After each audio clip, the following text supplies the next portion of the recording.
The morning sun peeked through the thin curtains of a modest apartment, casting a soft, golden glow across the living room. Emily Harper, a young mother of 28, gently rocked her little son, Lucas, in her arms. The boy, barely 1 year old, gurgled and waved his tiny hands, his wide brown eyes sparkling with curiosity. Emily smiled down at him, brushing a lock of her chestnut hair from her face. Life, in its simple moments, felt perfect. For months, Emily had been struggling with exhaustion. Sleepless nights, constant worry, and the pressure of balancing work and motherhood were taking a toll on her. Her doctor had warned her about stress, high blood pressure, and heart health, but Emily had brushed it aside. After all, she reasoned, motherhood didn't give her the luxury to rest. She had responsibilities, bills, and a little boy who depended entirely on her. Lucas squealed in delight as she swung him gently in her arms. Emily laughed, the sound warm and full of life. She glanced at the clock. It was 9:15 a.m., a little late for her morning meeting, but she didn't care. These precious moments with her son were irreplaceable. Her phone buzzed on the table, flashing reminders and messages from work, but Emily ignored them. She loved her job, yes, but nothing mattered more than the tiny hands wrapped around her finger, holding on to life as innocently as a bird clings to a branch in the wind. Emily's heart, however, felt odd, a tight, squeezing sensation that she initially attributed to anxiety. She tried to shake it off, attributing it to the stress of the morning routine, but the sensation grew stronger with each passing second. A wave of dizziness washed over her, and her breath became shallow. She tried to sit down, but the room seemed to spin. Lucas, sensing something amiss, looked at her with concern, his little lips quivering as if he could sense her fear. "Mommy," he whispered, his tiny voice trembling. Emily attempted a reassuring smile. "I'm okay, baby, just a little dizzy." But even as she spoke, her vision blurred. Pain radiated from her chest to her arm, and then a sharp, terrifying pressure gripped her chest. Emily's knees buckled, and she collapsed to the floor, clutching Lucas close to her chest. Her breath came in short, panicked gasps. She had suffered a heart attack. The reality of it hit her with crushing force. Time seemed to slow. Lucas, too young to understand medical emergencies, stared at his mother's pale face and rapid breathing. He didn't cry, at least not immediately. He simply clutched her shirt, holding on with a determination that belied his tiny frame. Emily, though barely conscious, managed to whisper, "Lucas, call for help, please." But the question that haunted her even in that moment was, could her little boy really do something to save her? Her vision blurred further as darkness crept into the corners of her mind. Panic surged, but so did an unexpected calmness, a mother's instinct. She held Lucas close, feeling his warmth, feeling his heartbeat against hers, and prayed that some miracle would unfold in the next critical moments.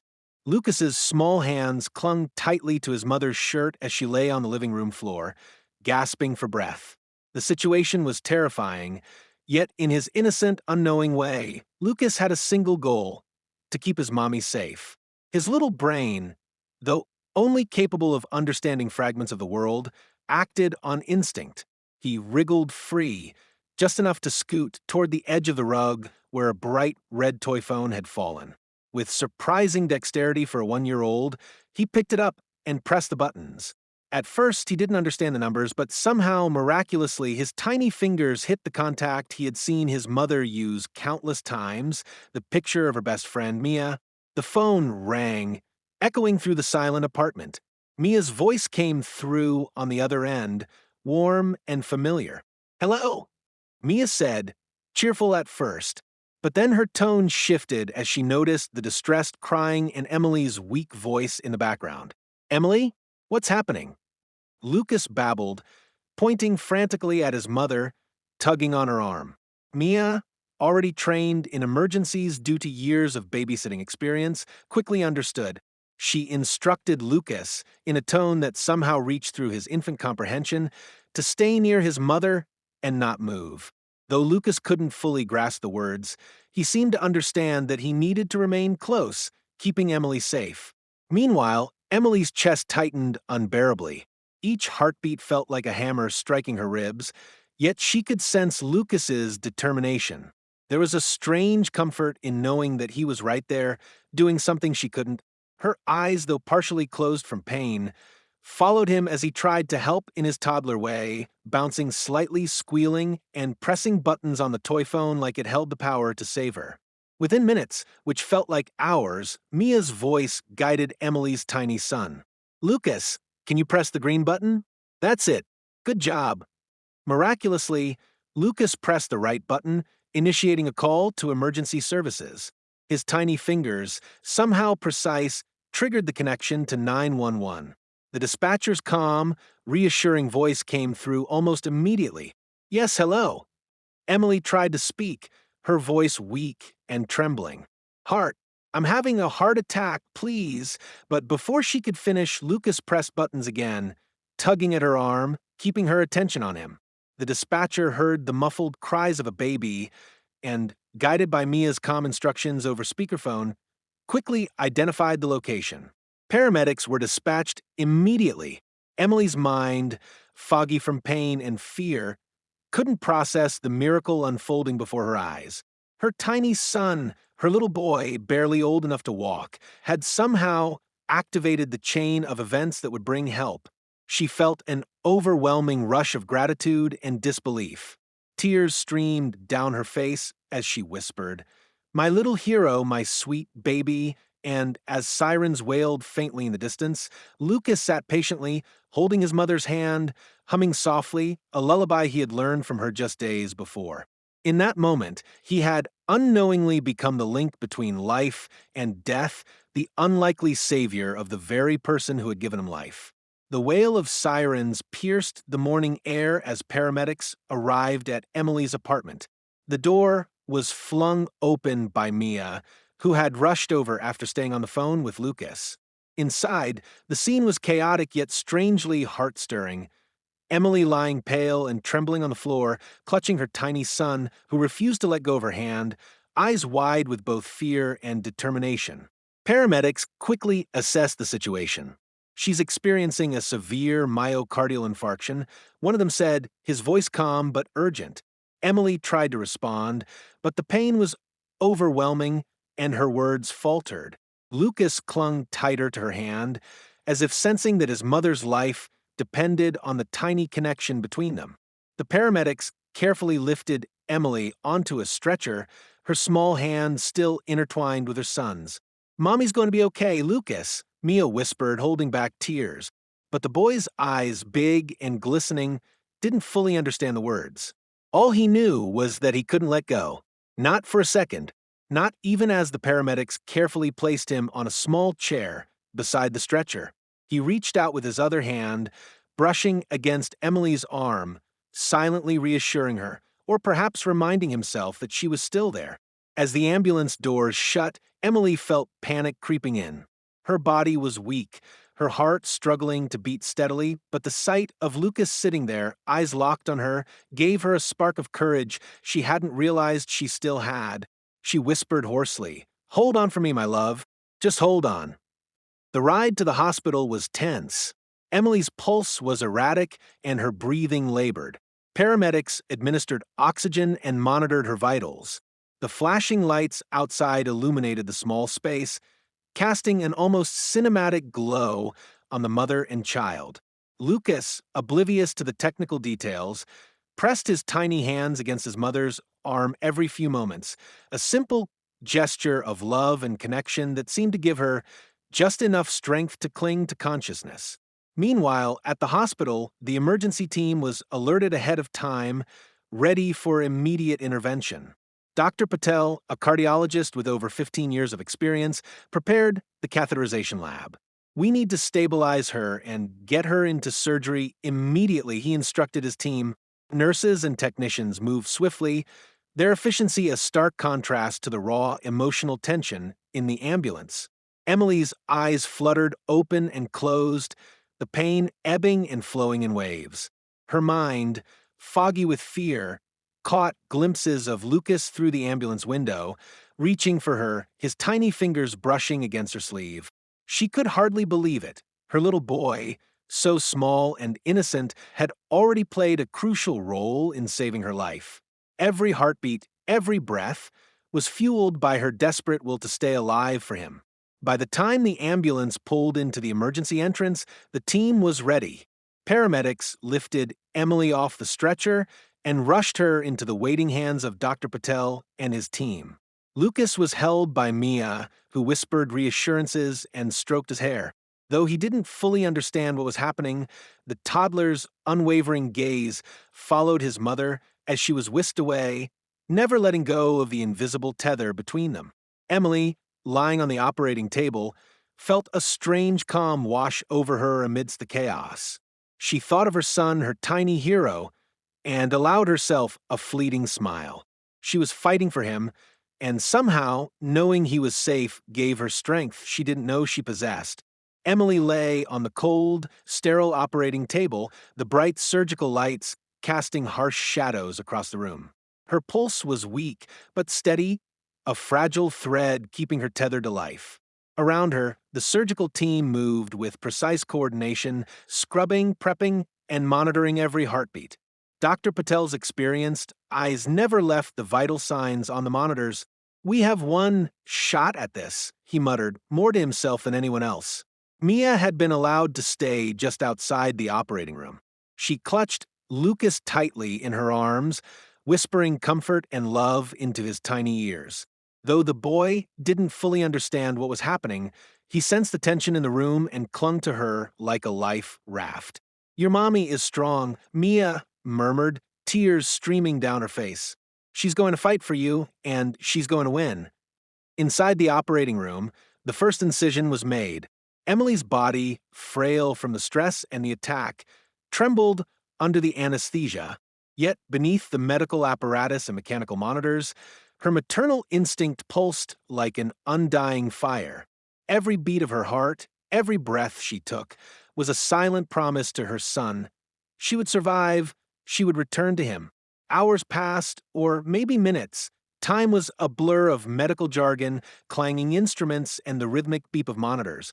Dr. Patel and his team worked tirelessly, unclogging blocked arteries, restoring blood flow, and ensuring that Emily's heart had the best chance of recovery. There were moments of tension when a monitor beeped irregularly and everyone in the room held their breath. Meanwhile, Lucas sat quietly outside the operating room, still clinging to Mia, but now humming a little tune, one that Emily had sung to him countless times. It was a lullaby, simple and soft, but in its innocence it carried hope, love, and life. The nurses outside the room exchanged glances, marveling at the toddler's calm presence. Somehow, his gentle hum seemed to weave into the sterile environment an unseen thread of warmth and courage. Back in the OR, Dr. Patel paused, wiping sweat from his brow. "We're close," he said, his voice firm yet filled with gravity. "The next few minutes will determine everything." Emily's heart responded to the skilled hands of the surgeons, pulsing with renewed strength as they removed blockages and stabilized her rhythm. Each step was meticulous, a careful dance between life and death. Outside, Lucas's tiny voice whispered her name, almost instinctively, almost magically reaching into her subconscious through some unexplainable bond. "Mommy, Mommy," his words, though soft, were like a mantra, pulling her toward survival. Mia leaned down, brushing the boy's hair from his face. "She can hear you, Lucas. Keep singing. Keep loving her." And then a shift. The monitors steadied. Dr. Patel's face broke into a small but genuine smile. "She's stable," he announced. "The blockage is cleared. We've given her a fighting chance." Relief washed through the room like a tidal wave, though the team knew recovery was only beginning. Emily's life had been preserved, but the battle was far from over. In the waiting room, Mia hugged Lucas tightly, tears of relief mingling with joy. Though he couldn't fully comprehend the enormity of the situation, the toddler's presence, his instinct, his tiny hands, had played a role in what doctors later described as miraculous timing. Without Lucas's actions, the chain of events that led Emily to the hospital might never have been triggered. Emily's heart, both literally and figuratively, had been saved not just by medical expertise, but by the unbreakable bond between mother and child. In that moment, the world seemed to pause, honoring a love so powerful that it had transcended fear, weakness, and even death. Emily awoke slowly, her eyelids heavy, the harsh white light of the hospital room blurring her vision. She felt a dull ache in her chest, a reminder of the battle her body had just endured. But the first thing she noticed was the tiny hand resting on hers. Lucas, her son, alive, unharmed, and looking at her with wide, innocent eyes that seemed to say, "You're safe, Mommy. You're here." Tears streamed down Emily's face as she struggled to sit up. Nurses gently guided her back onto the bed, offering words of reassurance. "You've been through a lot," one nurse said softly, checking her vitals. "But you're strong and you're awake now. That's what matters." Emily nodded weakly, overwhelmed with gratitude and relief. Her gaze never left Lucas. Mia sat beside the bed, holding Lucas in her lap. "He's been waiting for you," she whispered. "He's your little hero, Emily. He kept you alive." Emily's heart swelled at the words, the enormity of what had happened finally sinking in. Her baby, her tiny 1-year-old, had played a pivotal role in saving her life. The thought was almost incomprehensible, yet it filled her with a deep sense of awe and love. Over the next few days, Emily's recovery was slow but steady. The doctors were cautious, reminding her that stress, diet, and rest were crucial. But the presence of Lucas accelerated her emotional recovery. Every time he crawled into her lap, his laughter filling the room, she felt a renewed strength. His innocence and pure love reminded her why she had to keep going, why she had to heal, and why she had to live. Emily's nights were long, filled with whispered lullabies and quiet moments of reflection. She thought about the fragility of life and the extraordinary courage that even the tiniest person could possess. Lucas would often sit by her side, patting her arm, humming softly, or holding her hand as if transferring his little reservoir of strength into her weary body. During one quiet afternoon, Emily found herself staring out the hospital window, sunlight reflecting on the city streets below. She whispered to Lucas, "I can't believe it. You saved me, baby. My little miracle." Lucas responded with a soft giggle, his fingers brushing against her cheek. In that instant, Emily realized that life wasn't just about surviving, it was about cherishing the moments, the people, and the connections that made every struggle meaningful. Mia, witnessing this reunion, couldn't help but marvel at the profound bond between mother and child. "He's extraordinary," she said softly. "Even at this age, he knows the power of love. He knew what to do." Emily squeezed Lucas's hand, nodding, overwhelmed by gratitude. She understood now that miracles weren't always loud or visible. They sometimes came in the form of tiny hands, innocent yet capable of shaping destinies. In the following days, Emily began gentle physical therapy and counseling sessions to recover fully. Each step forward was slow, but Lucas's presence made the process bearable, even joyful. His laughter, curiosity, and unwavering love reminded her that the darkest moments could give way to the brightest lights, and that courage could be found in the most unexpected forms. By the end of her hospital stay, Emily was stronger, both physically and emotionally. She could feel her heartbeat steady, her breath calm, and her spirit renewed. And as she held Lucas close, she whispered a silent promise. No matter what, she would protect him, nurture him, and honor the extraordinary bond that had saved her life. Emily walked slowly down the quiet hallway of their apartment, holding Lucas close to her chest. Each step felt like a triumph, a declaration that life had not only been preserved but transformed. The once terrifying memories of that fateful morning had begun to fade, replaced by gratitude, awe, and a profound sense of purpose. She looked down at Lucas, his chubby hands clutching her shirt, his brown eyes sparkling with curiosity and joy, and she marveled at the tiny miracle who had saved her life. Friends and family visited over the next few weeks, offering congratulations, gifts, and tears of relief. Every visitor remarked on Lucas's incredible instinct, the unfathomable bravery of a 1-year-old who had somehow acted when it mattered most. Emily would smile, squeezing her son's tiny hand, and say, "He's my hero, my miracle. He reminded me how precious life is." Nighttime routines, once simple and mundane, took on a new significance.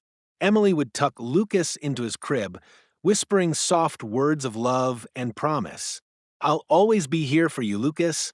You saved me, and I'll spend every day making sure you feel the same safety, love, and happiness you gave me."